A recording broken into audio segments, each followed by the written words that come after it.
if only I get the money for the business, I'm good to go. But in reality, the issue is not money for business, or the issue is, are you well trained? Will an investor be confident that their money is safe with you, and that you've been properly trained, you've been properly groomed, you've been properly mentored, and by the time you run the business, you're not going to lose it? Make sense? So do you still want to do real estate? Of course. Okay, so welcome. Of course. Welcome. Let's make it happen. I don't have a problem with it. Of course, yeah. For me, one of the major thing has actually been the training, though. Actually been the training, and should I say, when I came in here, most of them, it was what's it called? The bills were quite way up for someone who's not working, and nothing there for that. So it's really most real estate trainings are quite expensive. I mean, you're looking at between £5,000 to £10,000. If you're gonna get a quality person to train you here in the UK, who really has the experience, because there are also motivational speakers who really don't do the business. That's true. And they're just inspiring you. That's true. And then you go for the training and you really haven't really learned how to be able to start. But trainings that is really going to empower you to start, it's going to cost you, some fortune. We are one of the cheapest, actually, and for me it's because I know the kind of people I'm working with. That's true. From where we come from, and we want to support our people, we want to help our people to build wealth for themselves. Okay, let's get to know you. I've been following you. Okay. So I know about the swampy lands in Ikorodu that turn into billions. Okay. I'm one of your subscribers. Nice. I think we interacted a few months ago. I think that I thought that this was happening a while back. Yes. So for me, I know you were talking about the issue of capital and it not being important. It's about credibility. Yes. For me, I've got all the lands. I think in Nigeria. Okay. So I have been going into real estate, but I want to now leverage on that and start, similar to yourself, the land banking model, to then being a developer. And it was just really to just get some nuggets from yourself. And obviously I want to probably take one of these books away with me. I don't know, I will have to pay a few, some amount of money to buy them, because I know I'll get some nuggets from it. I literally just wanted to just leverage some of the properties you've bought in Nigeria, what are the sizes? So I've got a few hectares in Obafemi Owode in Ogun State. How many hectares? You have to be specific. I've got 2.5 hectares, so 1 hectare. Okay, 1 hectare. But yeah. 1 hectare or 1 acre? 1 hectare. So 2.5 acres. Acres, okay. Yeah. I've got Asaba is obviously a developing hub, so I've invested in that area, and I've basically keyed in to so many developers. About 20, and out of the 20, they spread between acres and plots. Sherry, so one behind your estate in Sherry North, behind Channels. I've also keyed into that. Our estate? No. There's another developer called Com Homes Limited. You might not know about them. P1, I think you might have an idea of who they are. I just basically keyed in, and what I want to do, the strategy was obviously land banking. I just want to obviously, see how I could key into your resource, and obviously I know it's going to come at a premium, because it's not free, Dr. Stephen. Let's be honest with ourselves, We have to be, I think that is a start. But I want it to be a case of whereby I'm going to be able to get a ROI, because I know you're going to be giving obviously a resource that isn't free, and I want to be able to know that I'm going to be able to maximize it. No problem. And I followed your journey, so I know the story. I you know, I follow all your lives and everything. So I'm recent. No and problem. I know you've got the development in Houston at the moment that you're Yes. obviously, you know, you launched your office and everything. Yeah. So I just want to know how I could follow the GTEX model. But I know I'm only a small fish, so we start from somewhere. I think the first thing is we have a train this weekend, Saturday, Sunday, so definitely you want to key into that, because that will be a lot more detail, both for investing here in the UK, as well as the opportunities back at home in Nigeria. However, to the model you currently, or the things you've done so far, if you, and that's why I tell people, don't rush into investing, get the knowledge first, because if you had talked to me before buying all these various properties, I know it is too much. I'm looking to get rid of them, so you know. I know, but I will have guided you better to say, okay, if what you wanted to do is to also be a developer, then couple of things. Number one, look for one developer, not two, not three, not four, not five. One. With integrity, that you can also get some level of access to the owner, and then start what we call a mini estate. Yeah, I've sort of learned on that. I didn't know about GTEX until only a few years ago. If I'd known that, I would have probably keyed in sooner. I know, but this is life's lesson. It doesn't change. That you know, just knowing it for future.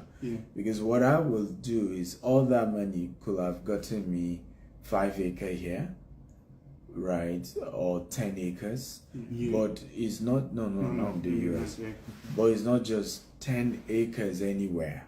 It's 10 acres or 5 acres in a place strategic that is so strategic that I can turn that. I mean, within that period, for example, there are certain places like Ibejuleki, if you are keying, forget Asaba, forget this, forget Wode, because you want to be a developer. Now, for a normal person, what you've done is okay, which is, I'm buying it in future, I'm just going to sell it and use the money to do whatever I want to do, right? But if your vision is that I want to also be a developer, I also want to do the business, right?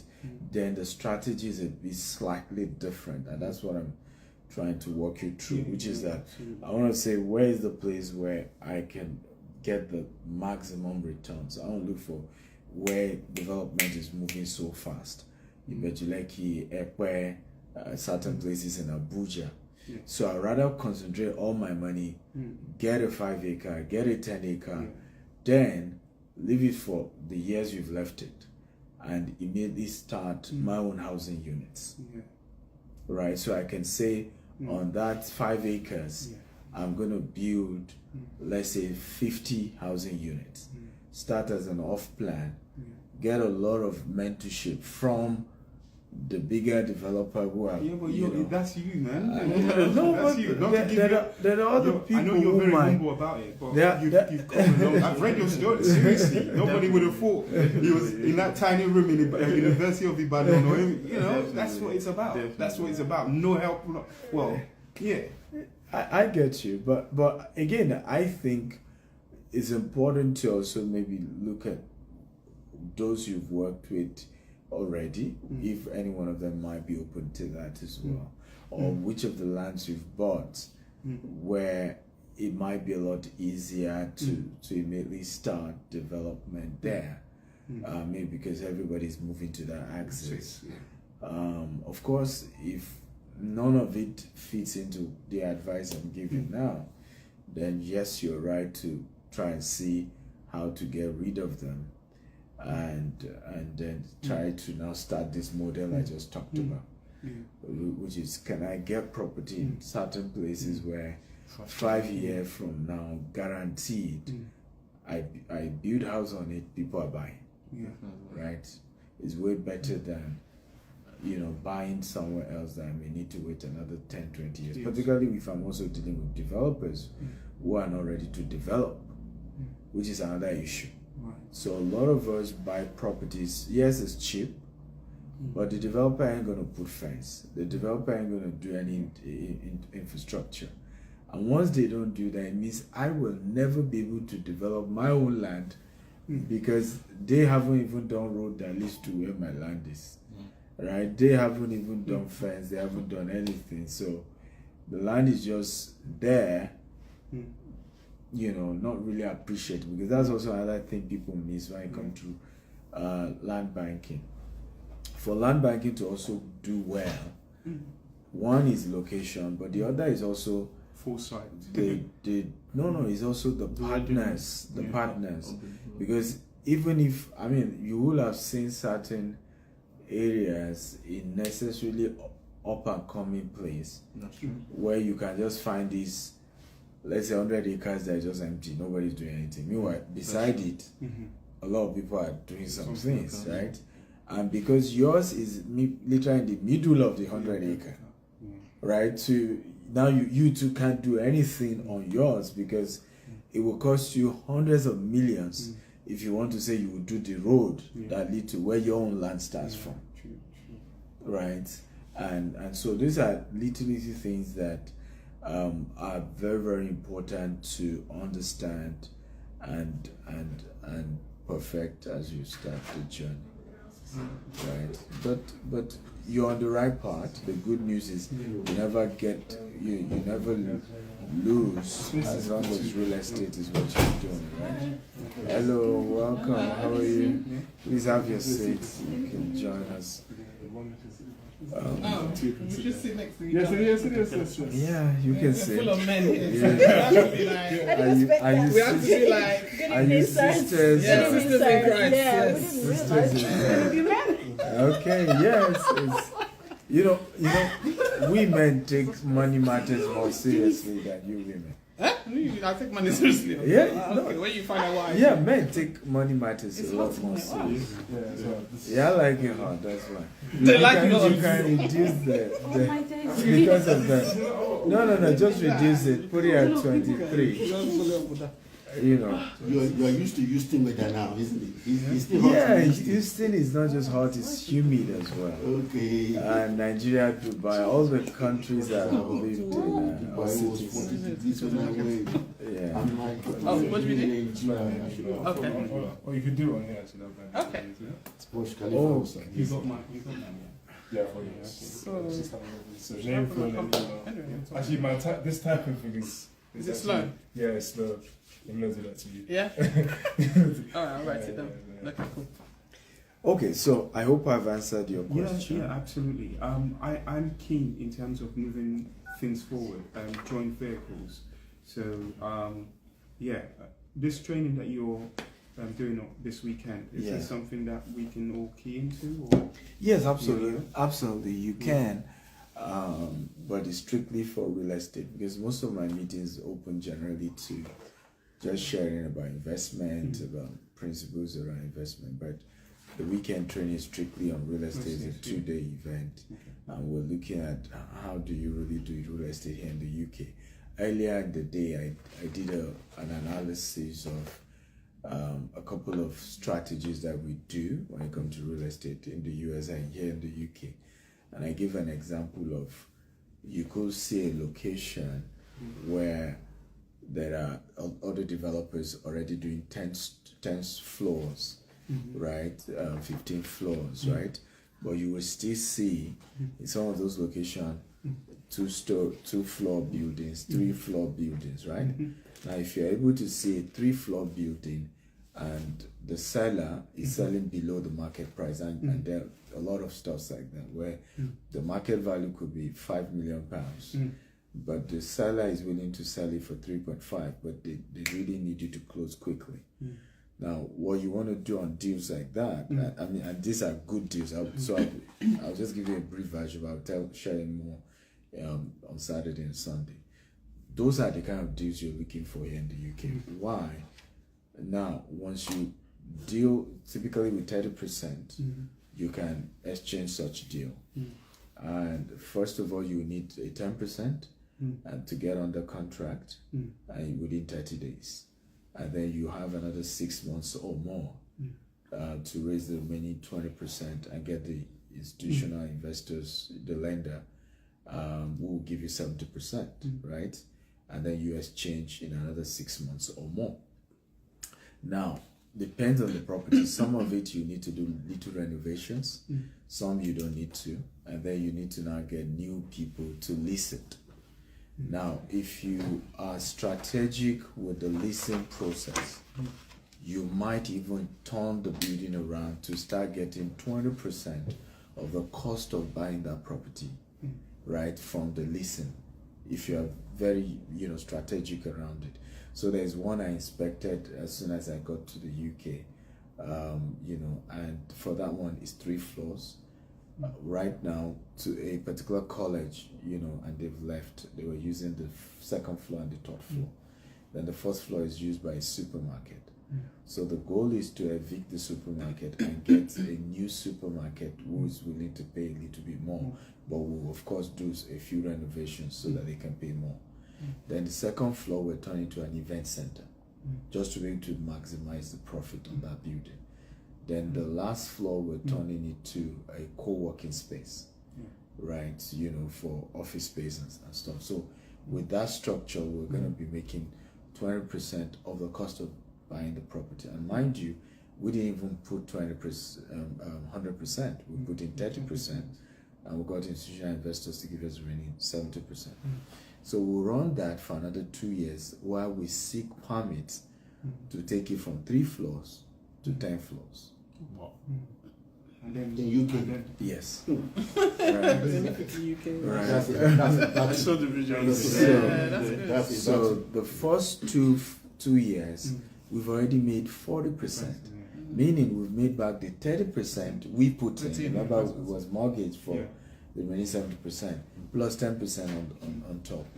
Not just that, the beauty is that for the rebuilding of it to 10 floors, it would then be a bridging loan we'll get. yes, Right? So we get a bridging loan, and as soon as we're done with the 10th floor, guess what happens? We refinance it. Right? By the equity. Yes. By refinancing, what we bought for 3.5 will now be valued at minimum 20 million pounds. Right? We paid the initial guys that gave us 70% for the 3.5. We'll pay maybe another 5 million for the bridging loan that we used to turn it to a 10-story building, right? And then we make some profit as well, and yet we continue to earn rental income for as long as we choose to keep that property. That's nice. So those are the kind of things we are going to discuss. nice. So those are the kind of unique opportunities that exist. And what's Nothing. I'm just listening to you, sir. I'm listening. No, you want to say something? No. Are you sure? Okay, you're looking at your friend's face. I hope you're not intimidated by the millions. Because it can intimidate some people when you're starting afresh.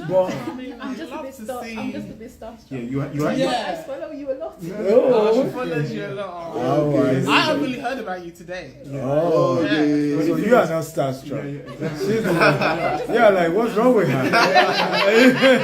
No, but the thing is, if you're working in that field, if you're working in the field that Dr. Stephen's working in, that would just be the equivalent of like 500, 600,000. You know what I mean? Like what we see is, so it's just it's something he does on a day-to-day real estate basis. is capital intensive. Intensive, yeah. And typically, yes, we like to call big figures because, but what people, I think the challenge is when people hear us call big figures, they are always thinking, how do I raise 3.5 million pounds? That's Meanwhile, yeah. you really don't need to raise 3.5 million pounds because first of all, 70% of that is coming from institutional investors. Even the 30%, which was what I was sharing with you earlier, even the 30%, once you have a good name, you have social Credibility. capital, you have credibility, you can gather a bunch of people, 20 people, 30 people. we now have a pool of investors in their thousands, right? So, and that's why it's easy for us to easily raise liquidity, because these are people that have done business with us. We've treated them well. And so, oh, we have this new deal. Do you want to invest? Easily, you're able to raise it. But you have to think of business and investment from the point of view of OPM, other people's money, rather than just, oh, see me, all I have in the bank is even just £10,000. You might be shocked that that £10,000 is enough to start, because sometimes what you even need to start with is just the knowledge. Sometimes what you need to start with is joint venture. But Dr. Stephen, how do you break it down so that the normal man on the street who doesn't have, let's say, 10 grand, but let's say maybe he has 2-3 grand, they've got disposable income. It's 2-3 grand is actually for training. That's really why a lot of time when we say comfort training, people don't get it. When anytime you mention training, you're trying to help the 2-3 grand guy. Right? Because the 2-3 grand guy, his leverage is knowledge. He doesn't have capital. Right? Meanwhile, there are people who have capital, but they don't have the knowledge. And once they notice you have the knowledge, they're willing to give you their capital. But you can't say, I don't have capital, I also don't have knowledge. Like, it doesn't work that way. And unfortunately, that's what we always try to do. Like, the common man that doesn't have money, how does he start? My friend, you have to bring something to the table. Right? We call it the compensation advantage. If I don't have the cash, then I must have the knowledge. I also must have what we call the sweat equity, which is the time. To do the grinding, to be physically available, to go do all the meetings, to go do all the work. I must have that. People just want things easily. Exactly. I have a partner now in the US, and it's funny how I remember somebody I met here who is doing real estate business here, is really big. And the deal I offered one of my partners in the US, where he's available to do the grinding. The heavy lifting. You know, yes, the sweat equity. And he was humble enough to come for mentorship. And so what I then did was to say, every deal, I told him what I'm looking for. Go look for the deal. But when you bring the deal, I'm giving you equity to the tune of whatever you drop. So let's say the deal is $5 million, right? If you're able to bring $500,000, we divide it by the percentage of the 5 million. What's the 500,000 to 5 million? That's what percentage? 10. That's 10, right? So you bring your 500K, then you have your 10%. Now, I met somebody here who is also a developer, an investor, and I offered the same, to say, it's a new deal, give me to the tune of the cash I'm dropping. He said no. Right? And that tells you, and sometimes as I work with people and they are not as generous as I am, I'm also learning to say, but I'm also not a fool. Exactly. Right? So my generosity wasn't because I don't know how not to be greedy. Okay. My generosity is because I think business should just be win-win for everyone. Right? So to the answer of your question, a lot of times when you don't have money, you must understand that your compensation advantage is training, mentorship, right? And your time, and also because with that mentorship, I can, for example, if you come for my training now on this weekend, all I'm now going to tell you, these are the kind of deals I'm looking for. You go look for it, right? You then can get the deal, and let's say what we need to bring in on that deal, I'm just giving an example, is £1 million, and we get institutional investor. Now, you may not know how to get institutional investor. I will get to that for you. Right? You may not have the £1 million, and all you can raise, even with friends and family, is £100,000. I will bring the remaining 900,000 pounds and give you equity to the tune of what you brought in. Right? And that may be the best way to start. Because once we finish that project, first of all, your face will be more familiar with people with that project because you are the one on the ground. You are the one always going to site. You are the one, right? Yeah. So you will be able to now gradually build that social capital with people to say, hey, we just finished this deal. Right? None of them, I deal with Dr. Stephen. They don't need to know that it's just 10% you have in it. But guess what? Now they are willing to say, you did this big deal. This is huge. Okay, I have 50,000 pounds. Can I invest? What will you give me? Right? And that's gradually how. Before you know it, you will now be able to start raising huge funding on your own, right? Without even necessarily even working with Dr. Stephen. And you can start doing some of those deals on your own after maybe the second or the third deal. And that's really how these things are done. Hope I've answered you? Yeah, absolutely. Okay. Absolutely. So you are so excited. Yeah, good to see you. Okay. All right. So what if because I want mentoring. I've been really thinking I want to be mentored. I'm willing to learn. I like to learn. Yeah. Okay. So what if I've invested in myself already and I have skills. I'm into I'm a coder, I'm a software developer. I'm a business analyst, but I'm a software developer as well. So I build softwares. I don't know how to deploy it, but I know industry needs it because I do AI as well. Are you into tech as well, sir? Yes, so I started with tech and I left tech and moved to real estate. And the reason for me was because I realized that tech is capital intensive more than people think. And no matter how genius you are as a tech person, if you really don't have enough funding rolling in, you never will scale the idea. Right? Because before Facebook became what it is, billions of dollars went into it. And Mark Zuckerberg had to learn more than coding, which is one of the realities a lot of us don't face with tech.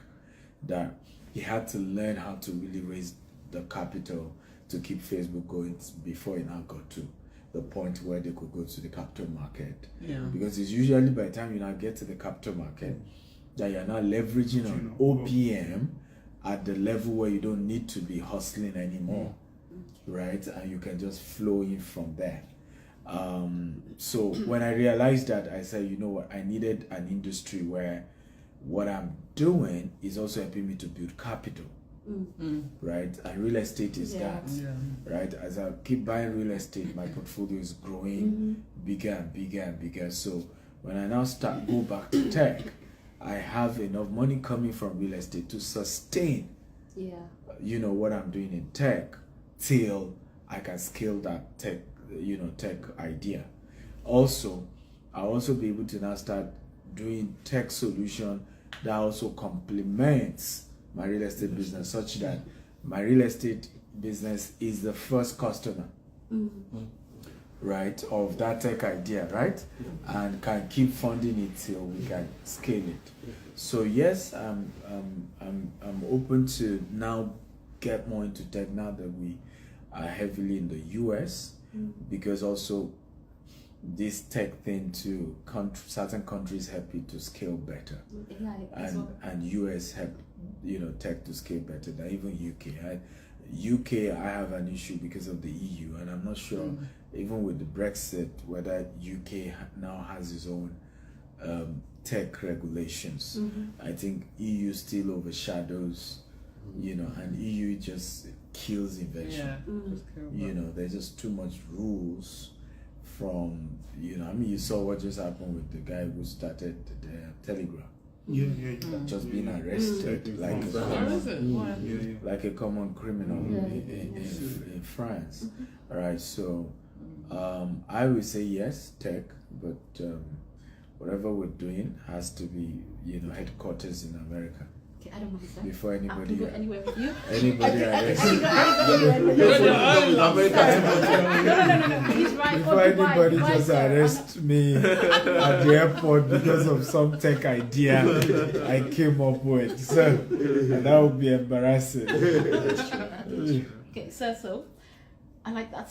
I can do US, I can do Dubai, I can do Canada. Right, so I just need my laptop and I'm good. You're good. I'm good. She's good. She's good. She's So good. I knew you would say that. Yes. So I'm building an app for your phone, for your home management systems. Okay. For your home's Gang, management gang. system. Yeah. She's very She's good. She's good. She's done my website, so she's good. So. She's Yeah, good. I want to show you some of the stuff. Maybe what Okay. I don't know or who you can direct me to. Okay. Or I just want to help.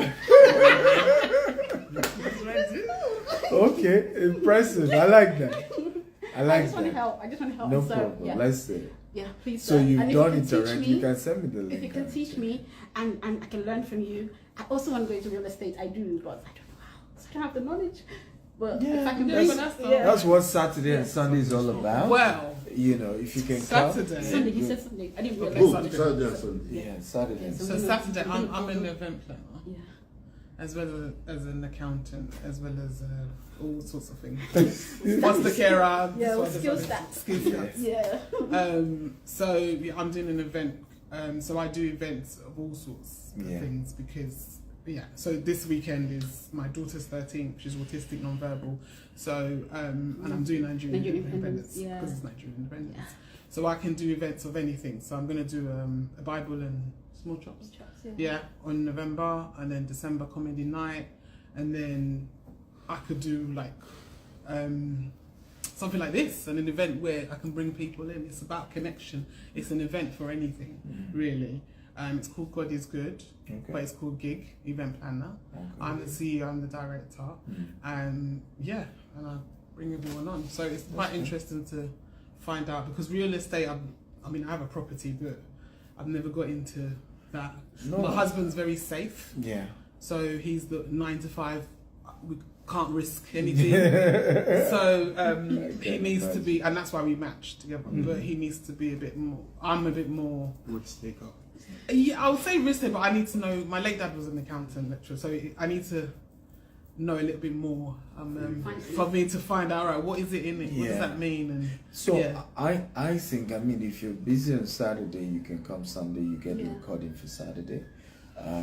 If you're busy on Sunday, you come on Saturday, you get a recording on Sunday. So it starts 2 p.m. daily, so it's not in the morning. So it's where is it? 2 p.m. here. Okay. Told you it was here. We're using. I'm doing a big event. You're saying this, I'm doing 2 events on the day. So but you it's fine. it's recorded, so you can have access to the recording. So how often do you come to the UK? Average maybe Every quarter. every quarter, every quarter. But I don't do event all the time. Okay. I come, so it's not all the time I come, I do events. Sometimes just meet and greet like this that I'm doing. Just reconnect. I now have a lot of followers on Instagram, over 1 million now. Oh, wow. So this affords me opportunity to meet people for the first time who follow me. Like, she's been following me for long. And I'm just found you. I'm like, I'm the one day man. And one of my one day now, I've taken all of my one But day. I've noticed her because she joined my life a lot. What? Is it? Yes. wow, bless you. Wilcox.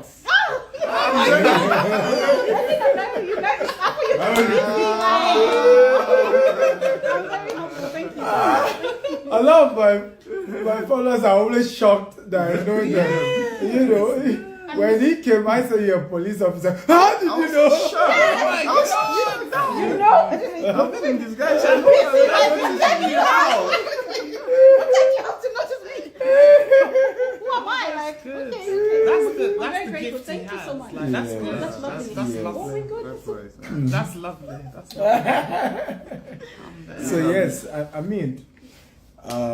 but I hope I've answered you. Absolutely. I've answered you I've as got well. I've got some nuggets away. Yeah, It's much appreciated. You're Much appreciated. And financial management, sir, please. I don't know nothing about money. I don't know anything about money. Financial management. My friend was one who introduced me to you, and she took a picture of you in Glasgow. Wow. Yeah, Nice. Annie. Yeah, and she introduced me to you. What So a she. great time in Glasgow. Yeah. So, and that was when I found out about you. So since then I've been following her. And I'm like, oh my God, this. And I saw you looking at those buildings, the college and stuff. So I was like, oh, I must stock up. Yes. So are these books for sale or what do you? Yeah, they Yeah. are. Okay. So maybe we can discuss about them briefly. Yes, please. Because these are nice gifts to give to people. Absolutely. So you can take one each. Let's just briefly talk about the books. Okay. And what would you recommend we read first? I think all. Oh, isn't it? Except the one that is for pastors, and you can give it to your pastor. I promise you will appreciate it.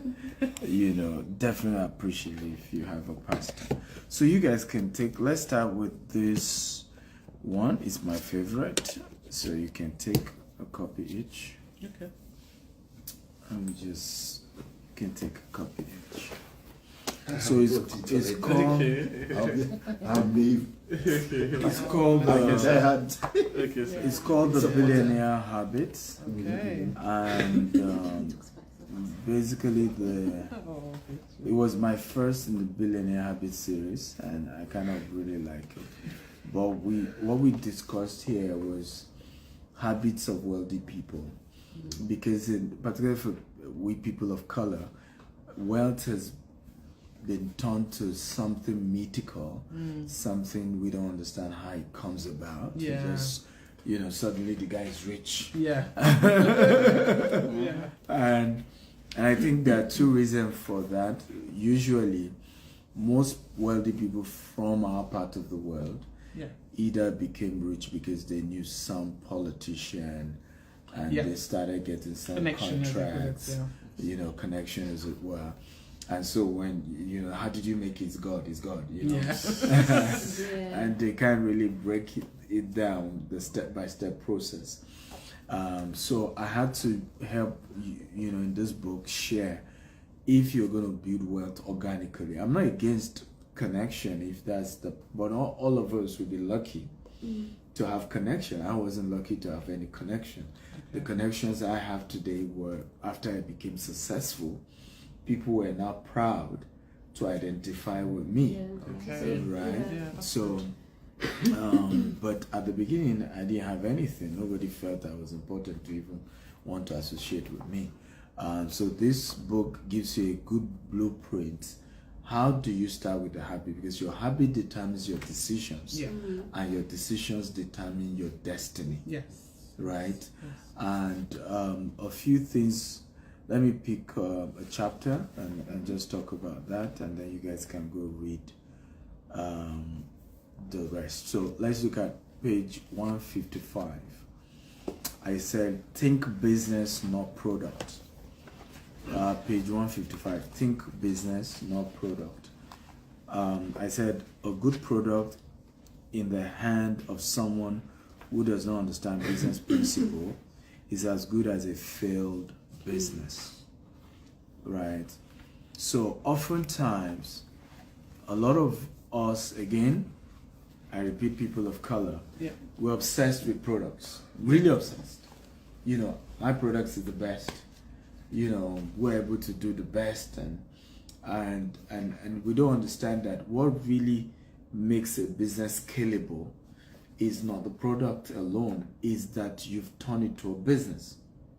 And what helps to form a business are a few things. Number one, administrative skills and resources.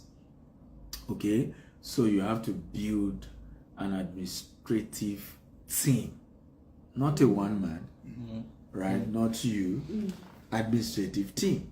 Because when you want to begin to take loan at a level, investors want to look at your team. Not you, not one man, right? They want a team, particularly certain kind of investment. If you want people to start investing millions of pounds in your business, they want to see your team. They want to be sure that, God forbid, something goes wrong with you, right? There's a team to keep on the business, right? Hello, welcome. I'm good. Good evening. Right. Bye. So people want to be sure that there's enough team behind your company, right, to keep it going. So number one, once you want to turn your product to a business, administrative team. Number two is human resources team, right, as well as skill as well, because what your team should carry is the skill to do human resources at the best level, right?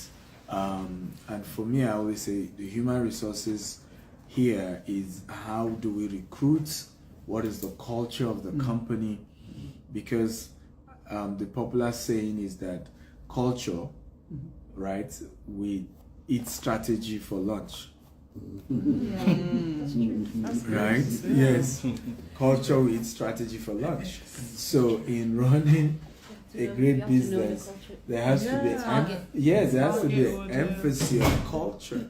So a culture, a culture can be, are we more team than individualism in our organization? Do we want to promote team than individualism? That's a culture.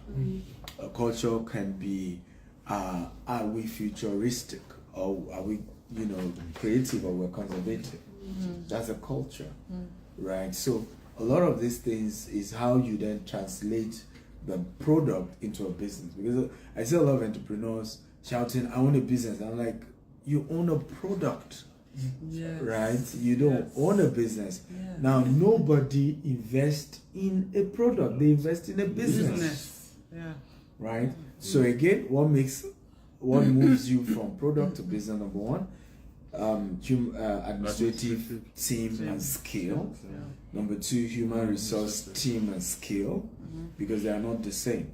You could have a team, but do they have the skill for effective human resource management, effective, administration? Now, under human resource, management, one of the things that is important is your company human resource strategy to always hire the best, or your human resource strategy is to get loyal people and then turn them to become the best. You see, that's the thing. That's that's how I birthed. Yeah. So when I birthed gigs, a lot of people said I'm good at connecting with people. I used to do parties, and I'll just, I work in finance. So I work in different places, and then every time I do a party, everyone's like, oh, there's different sets of people. And then someone said to me, you will know how to connect with people, because I was just doing it naturally. And then I said, oh, okay. So she said, let's do business. She cooks, and I know how to get people. So we started off, and I said, all right, we'll do a launch. I did a celebrity party, told everyone. And I said it. So we started talking business. And then she said, all right, I'll do the banking.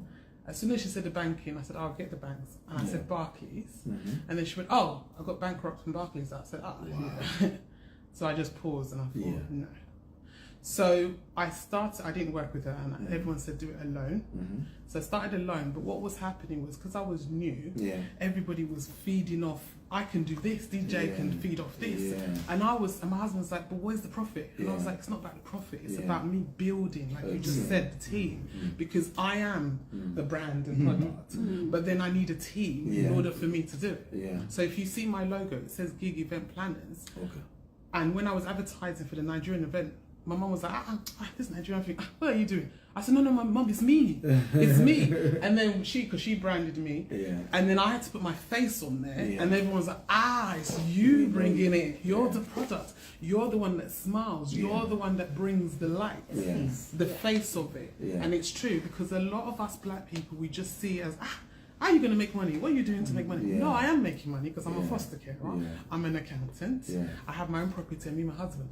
But this is a brand that I want to build that everybody can nurture out of it. So the event planner I'm doing, everyone's like, oh, is it weddings? I said, no, it could be weddings. It could be autism aside. It could be anything. And that's what's important. And it's unique that you say that, because it's your team. Because me, it's about loyalty. It was birthed 2 years ago, and I was going to make it dormant until I then started speaking to her, and I was like, look, you know what? She's like, build your brand. She started putting digital pictures and everything. All of a sudden, everyone's like, what's going on? Then she kept going, you're the brand. She's just gingering me. I was like, so it's good. It's very important. Okay, so number 3 is production. Yes. Right, so I think we are always good at this, right? We put in so much energy in production, but it's just one aspect of turning a product to a business, right? Production, this is now where the emphasis is on the product itself. The number 4 is branding and marketing. Right? So for you to move from a product to a company to a business, you must master the branding and marketing aspect of it. How do you get customers? How do you become so unique that people just know your unique selling point and keep coming back because you offer something unique? The 5th one is often not talked about is funding and finance. Right? Funding and finance. And here you really now have to talk about the following. Are you profitable? Or are you heavily acquiring customers that will in the long term make you profitable? So these are more like the model used by Uber, Amazon. So Amazon model for long years wasn't to be profitable, but for the market share. And it's still a form of profit, really. But the goal is to measure it based on, are we taking 40% of the market? Are we taking 50% of the market? And when you're going to use this model, then you must be selling what we call consumer, there's a word for it. It has to be a product that is needed every day. Right? That usually once they work with you once, as long as you treated them well, they will keep using you. Is it penetration? Affiliate. No, I know what it is. Basically, what we're saying is that it must be a mass market product. Yeah. Right? It must be a mass market product. It must be a product people need to use all the time. Yeah. So at the beginning, you don't want to necessarily rush for profit in those kind of industry. Yeah. You want to rush for the market share because you know that if you control 40% of the market share, right, at that point, guaranteed, even if you increase the price a little bit, they have no choice. They're still going to stick to you. And at that point, you can now start thinking profit. Advantage. Yes, and that's what Amazon is done. At other times, your focus has to be profit, but understanding funding and finance basically help you to know which you want to go for, and whichever you want to go for, how to keep getting the funding, how to keep the funding going so that you're in business and you keep running, because liquidity is very powerful. I tell people that sometimes, and in fact it's not sometimes, all the time in business, cash flow is higher than profit. Yeah. Right? Cash flow is higher than profit. Because what's the point of you made profit this year, you didn't make next year, and then you're bankrupt? Right? Well, as long as, but meanwhile, when you have cash flow, the business keeps running. Right? Profit or no profit, there's a business, and it's alive. And like the scripture says, living dog is better than a dead lion. You need to be alive as a business before you can have a hope that at some point profit will come, one day or the other. But the priority has to be emphasized on, you want to be a company that keeps generating cash flow and something keeps coming in on a regular basis. I hope this makes sense. Okay? Well, I'm going to stop there. I also talked about OPM, using other people's money, but you can read it and you will learn more. So I've touched on this. Let me touch on, this is called the Billionaire Code. So this is like the part 2. I hope you didn't leave your phone in case somebody else is calling. Please check your phone. I just need the charger though. Do you have an iPhone charger? Is it dead? Yeah, it's getting dead. On 3%. Going dead or is dead? It's not dead. You can check my room, but keep checking so that you don't miss anyone. I have the charger in there. You can bring it and maybe plug it somewhere here. And so this is like the part 2 of this one. So I always encourage you start with this and then you move to this. And it's called the Billionaire Code, the code that billionaires use to create wealth that others do not use. So here we talked about a formula. I always call it the work formula. So basically, I call it hard work. So chapter 7, I talked about. Put that one down for now. So in chapter 7, we talked about. Have you got? So that you have a look at it. Okay, let's Thank put that you. one down. Yeah. Chapter 7, yeah? Yeah, in chapter 7. So you can check in this bag. Yeah. You see 5 more, just being 5 more. Is that yours? So in chapter 7, we talked about smart work. There's a part we also talked about hard work, and at the part we talked about, in the book we call it relational, win-win relationship. But what we're talking about there is network. So I have a formula. I say hard work plus hard work plus smart work plus network equals to billions. Right. Hard work plus smart work. Page. Oh, it's not on page. Yeah, unfortunately, they didn't page it. You know, but it's chapter 7. Chapter 7. Yeah. Right. So, one of the things we explain, breaking that down, is that hard work will make you your first £100,000 through hard work. You can do that. Hard work, savings, you can do that. Smart work will make you your first £1 million, right? But until you add network to it, you can't make your first £1 billion. Wow.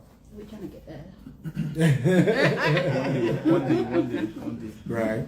Because once you start talking B, right, then you are talking about a selected few people who have it. And until they start patronizing you, it doesn't come your way. I don't know if you understand. Right? There are just a few people in this world who are billionaires. And for you to really become a billionaire, those billionaires need to start patronizing you. Therefore, they have to know you. Therefore, they have to know you. You have to know what to Therefore, you have to be in their circle. Therefore, you have to be friends. So what? Yes, sir. So it's smart. No, hard work. Hard work Smart. plus. So you must have the two. You must have all the three. Smart, Plus network. You know, work smart, Huh? not hard. So, yeah. you have the head. Bring out the head and plug This it. doesn't even fit. And it's the new one. Oh, okay. I don't have. That's why you shouldn't have iPhone. Yeah. No. The new iPhone doesn't even. Oh. Yeah. No. So I don't have your the old iPhone. I always use the new iPhones. Wow. So It would be ridiculous if you do. Not the new iPhone uses the same type of charger with yes. Samsung. Yes. So, Most of the phones use the same. fortunate. Sorry about that. Yeah, nobody here has. No, we're Samsung. No, you what? Yeah. This one. Okay. So let's just hope nobody tells me they were waiting and nobody picked it. So you start with hard work. Till today, it's one of my biggest strengths. I'm a hard worker, right?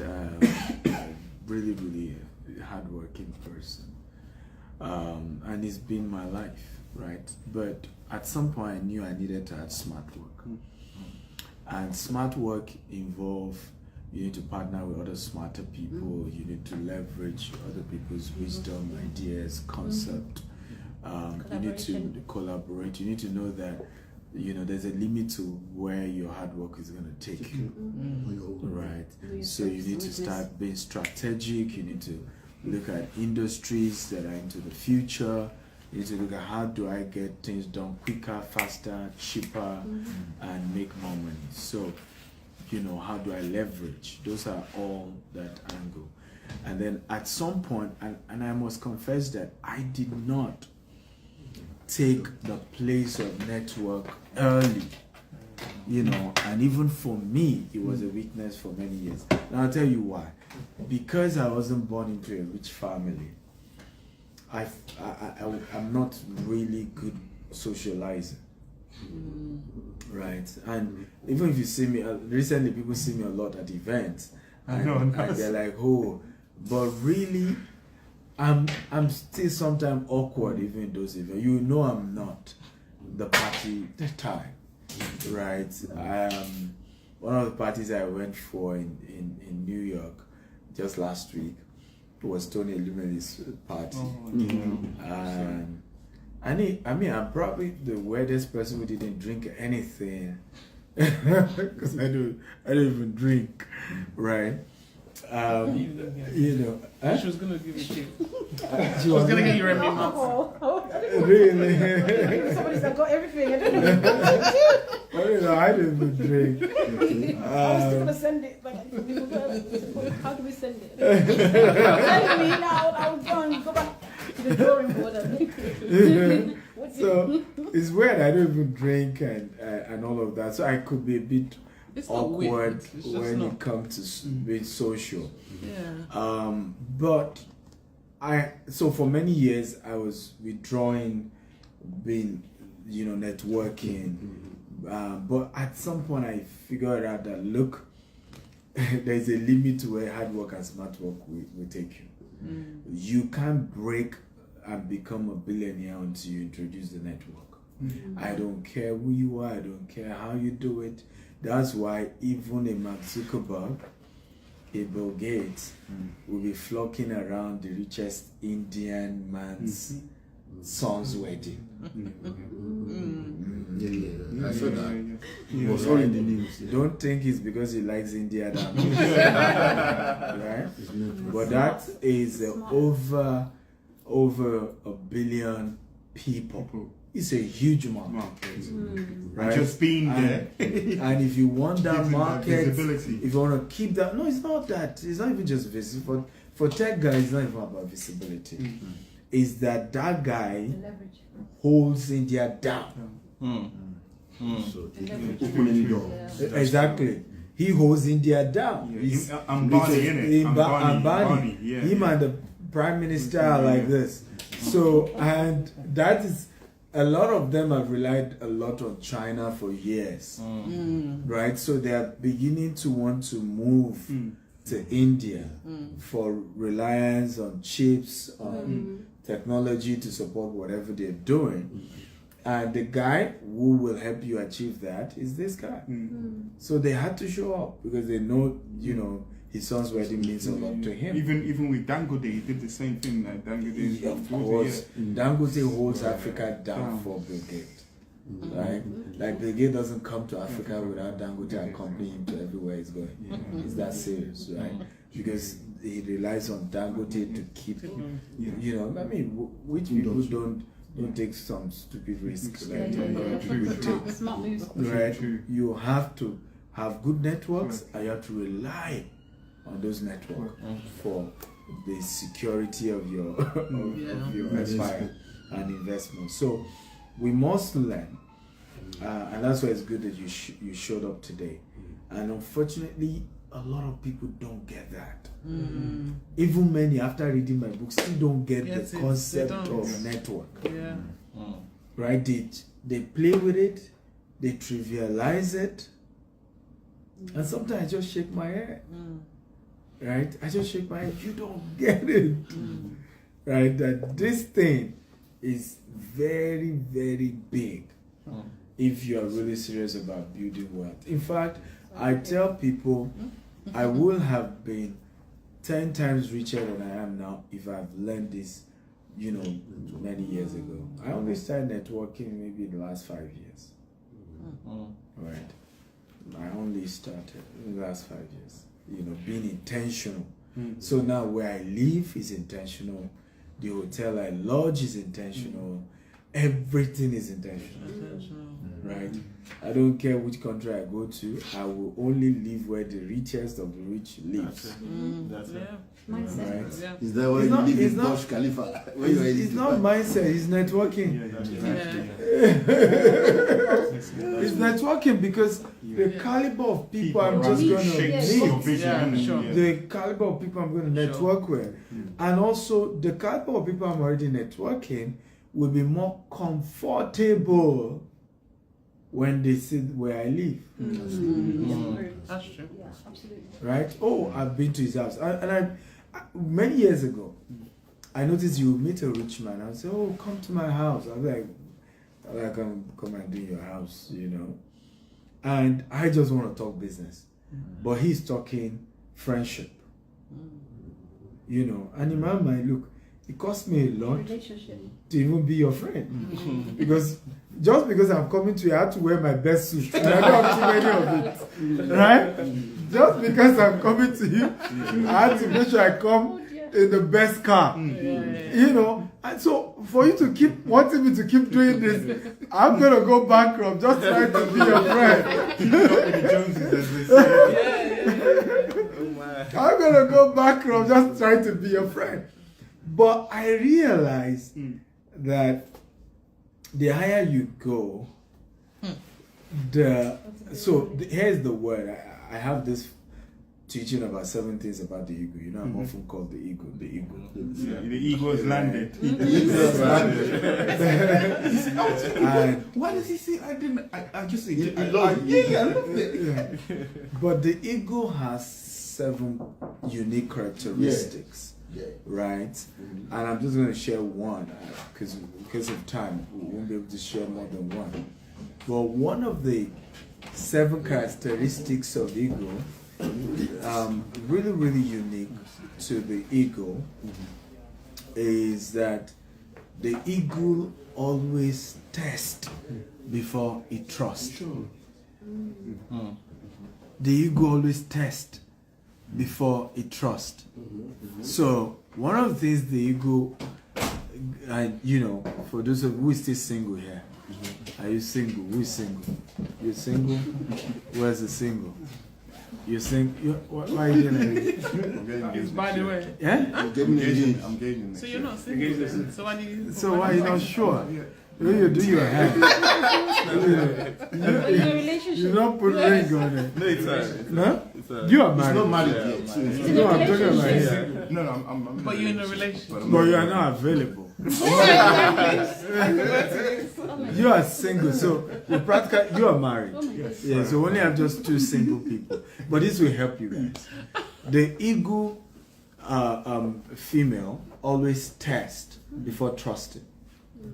So when the male ego is coming to try and cut her, you know, the female ego will take a straw or a stick and then goes to the top and drop it down.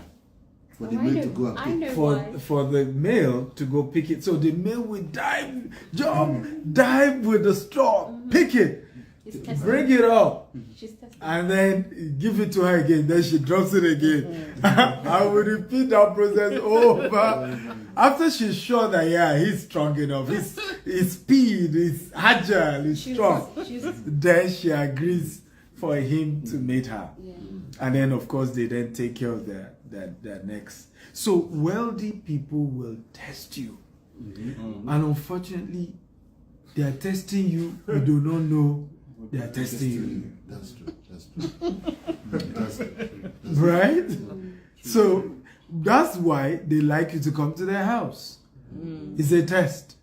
Okay. Right? They can confirm your behavior. Right? They want to know you more. They want to study you more. And they may do that for 5 years and not give you a dime. Wow. I kid you not. It's true. That's okay. I don't mind that. I kid you not. You don't mind that. Okay, that's okay. I don't mind that. She's like, yeah. Because for you to release big money, because even that ego thing, she only does it because when the baby wants to, when they have give birth, for the baby to fly, she takes the baby, newborn baby, right to the top, throw it and down. Let's go. And then go catch it. Right? So and go catch it. yeah. So it's I don't mind that. it's for the next generation, because if the husband, then he won't be able to help with the baby eagle as well when they're trying to teach the baby eagle how to fly. Right? So it's important to know that wealthy people will test you. I was sharing this with Jordan. He's one of those people, and like yesterday he was laughing. So when you meet me for the first time, I can be the most vulnerable person and you'll be shocked. How's Dr. Stephen so vulnerable? He's so down to earth. He's so easy. So trusting. He's so trusting. Oh boy, you're getting it twisted. Because it's a test. You're testing us then. If you give me your card, Right? give me your card as well. Testing us. It's a This test. car too. It's a test. It's that American card. I can't Whether I know, It's not money for it. right? You don't know where your car is. You are. Yeah, but how much is that? You run away with £5,000 or £10,000 when it could be £10 million. That's true. That's Right? I could afford to lose that. Yeah, that's true. Right? That's not a big deal. That's true. Okay, I'll spend that in a week traveling on just hotel bills. Okay, so for me is I will be vulnerable with you and then start testing you to see if I can trust you with my Yes, loyalty. vulnerability. Yeah. No, with my vulnerability. Right?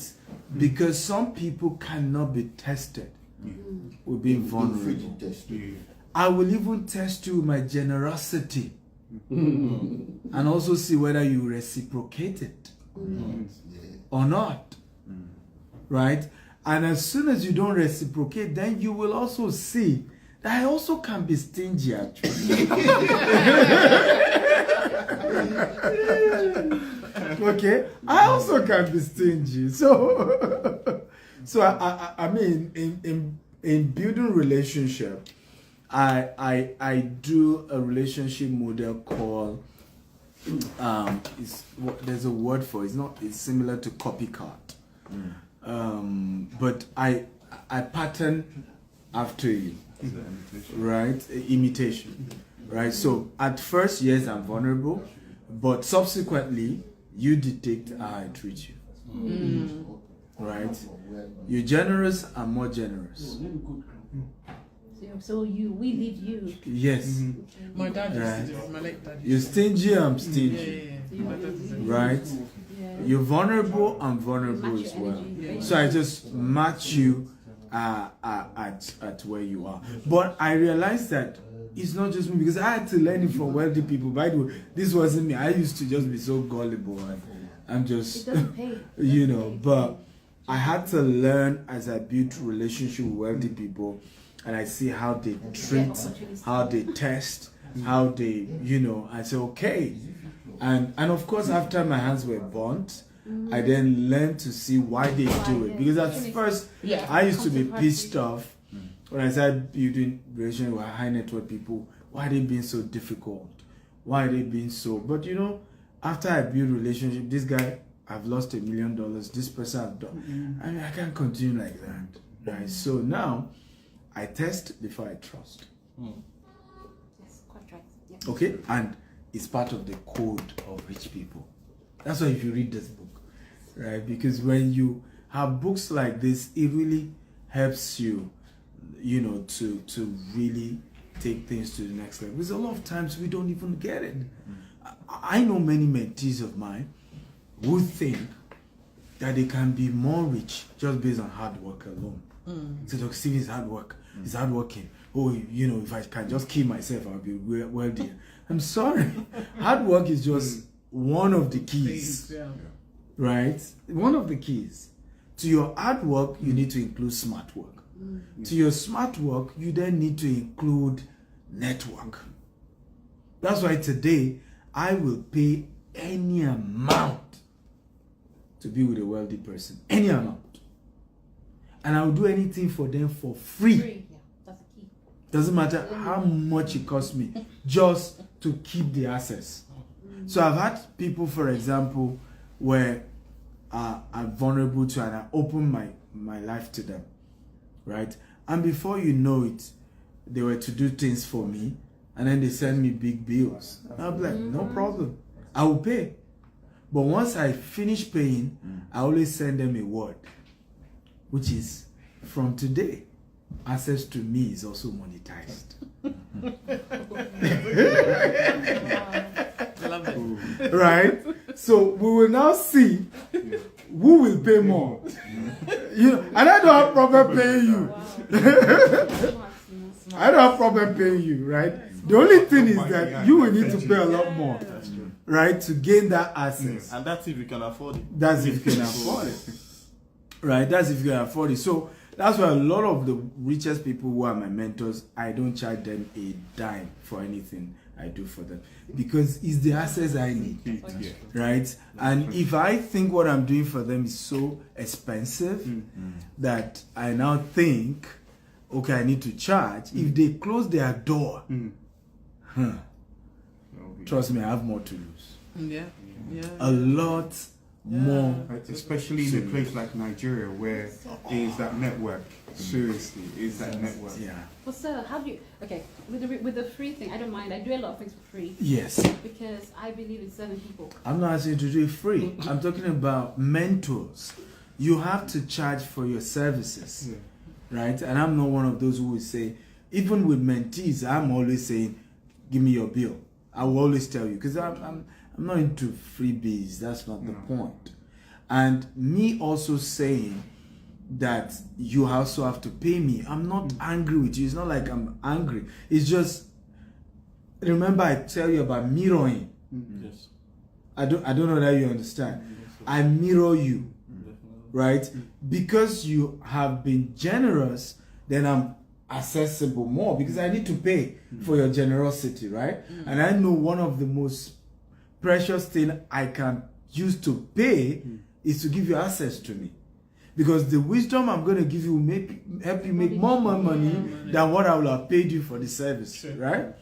But if you want to go the route of I should pay you, why not? It's your right. You know, I always say, I use this formula, it's called seed to the sower and bread to the eater. There are some people, their relationship with you is they need bread from you. Give them bread and move on.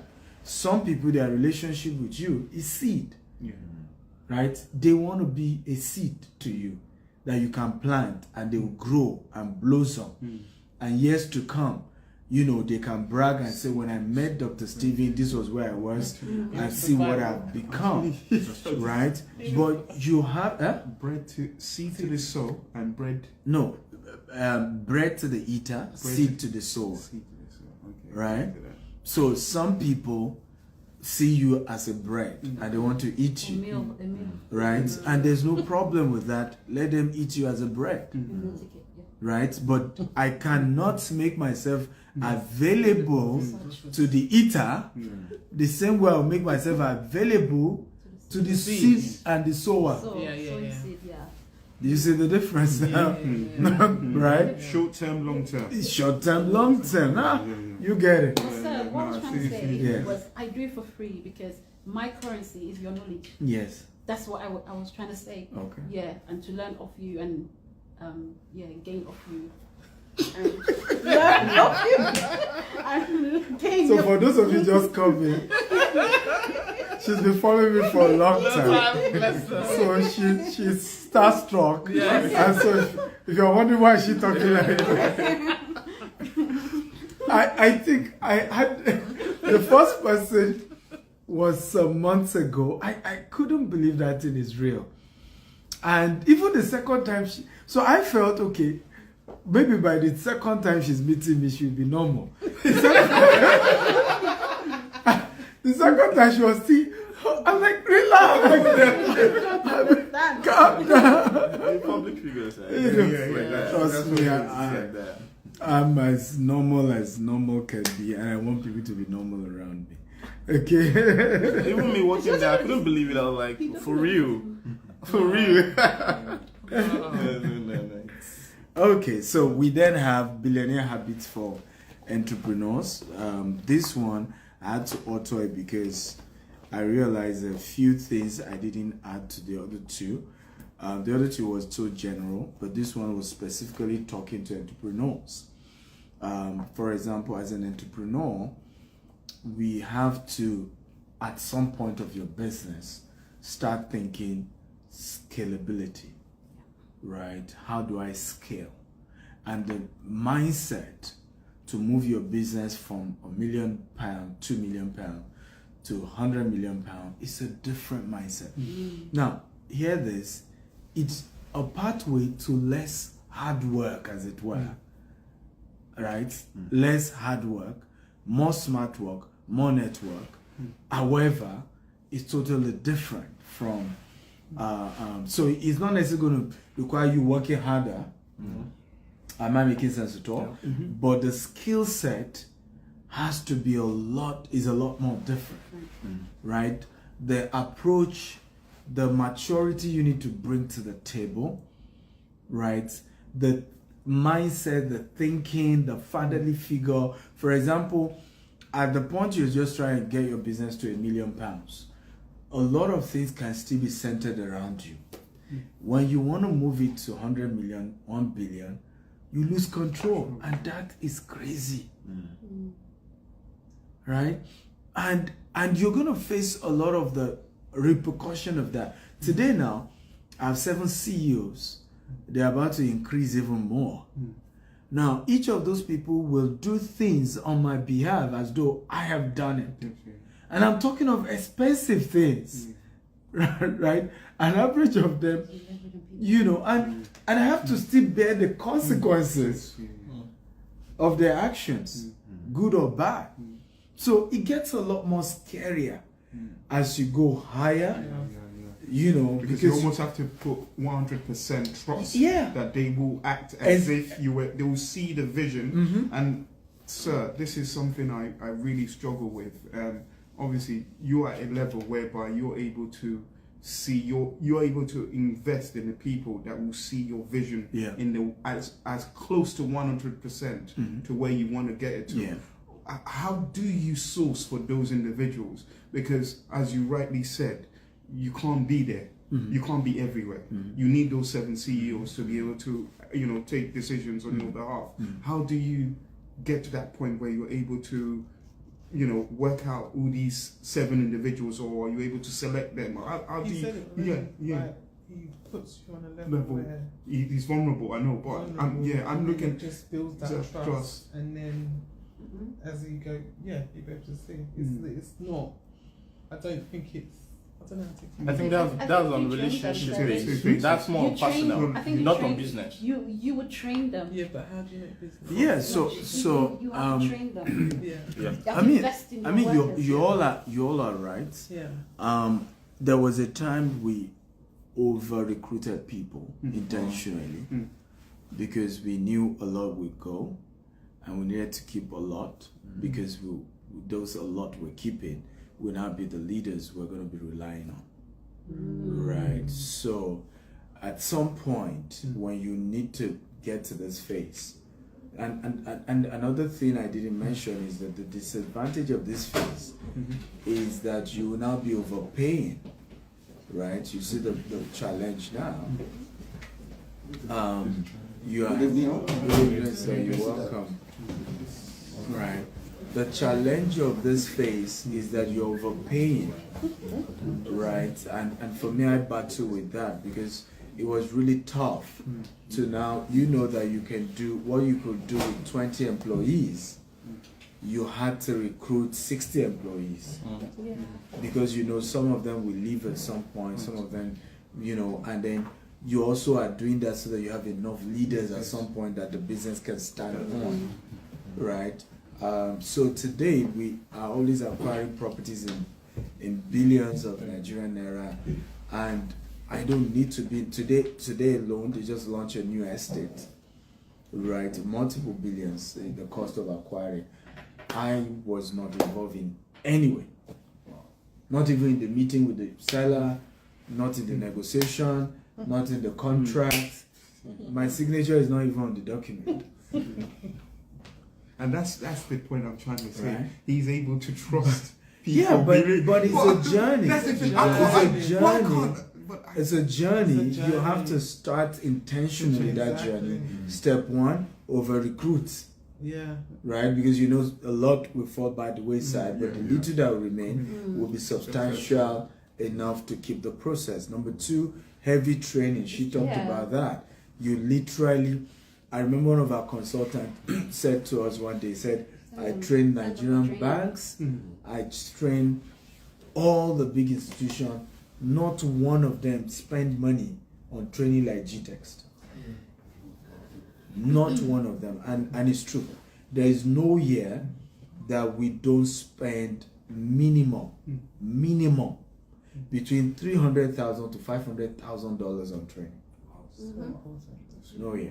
Including, quality. and some of those trainings are outside the country, so you're paying hotel bills, you're paying flight tickets, you're paying for training. We're still doing another one in Cameroon end of this month, bringing our leaders, so constantly spending so much. In fact, we started this year with people like Dr. Cosmos, and I bring my mentors. So it's not, I'm not even bringing just ordinary people, right? I'm bringing my mentors. So what I'm feeding is what I'm feeding them. Yes, he's investing in his right? And stretching my leaders and stretching them and stretching.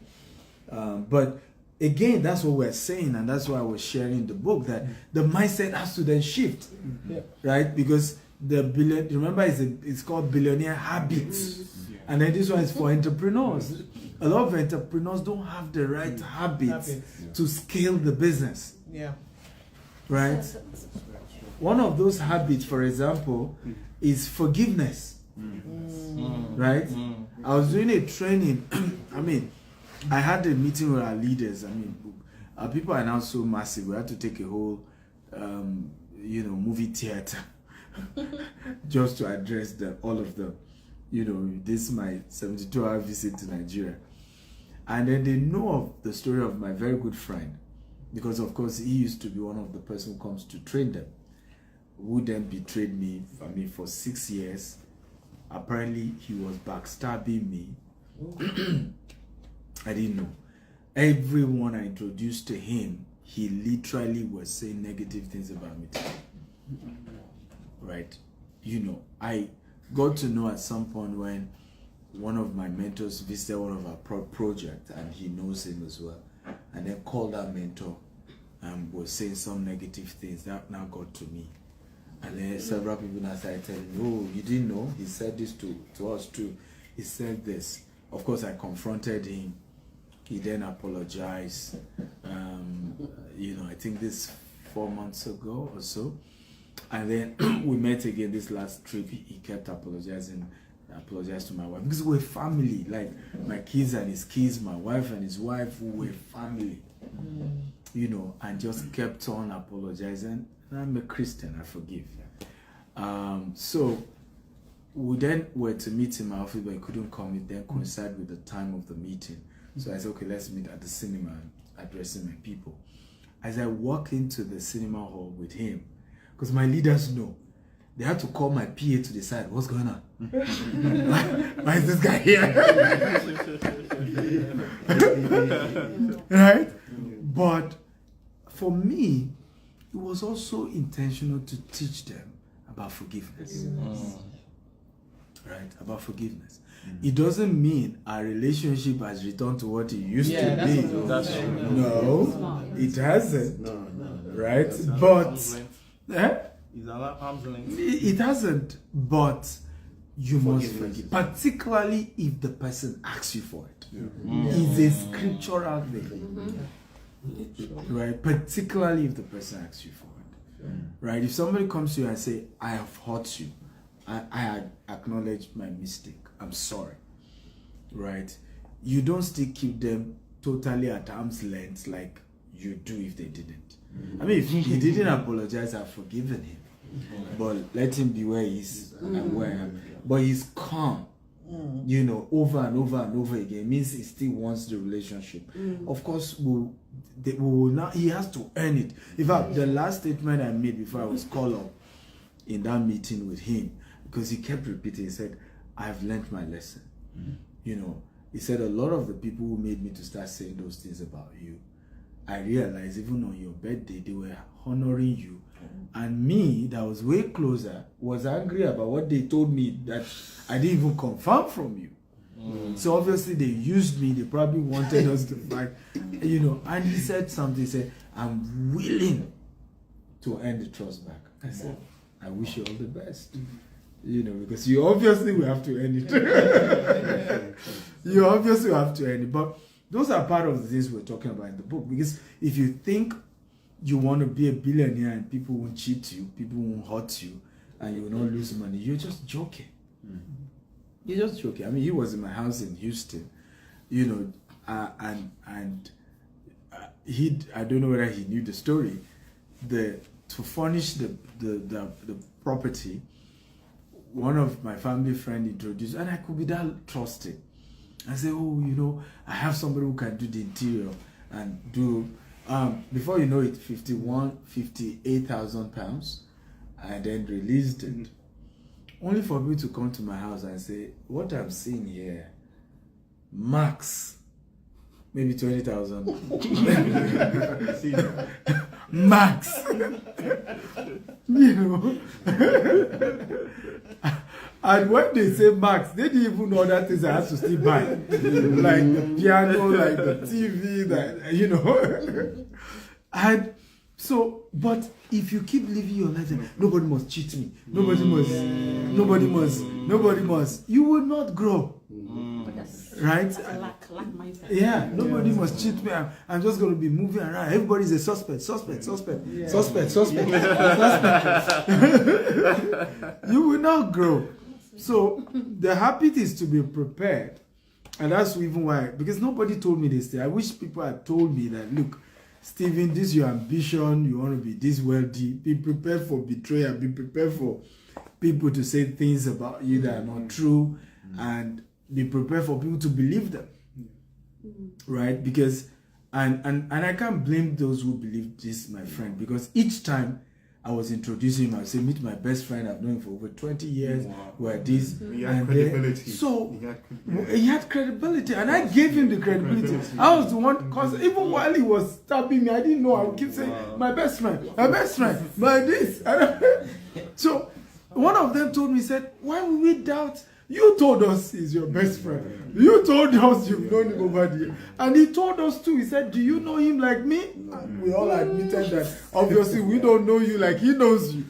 So if he's telling us you are this, we have no choice than to believe him.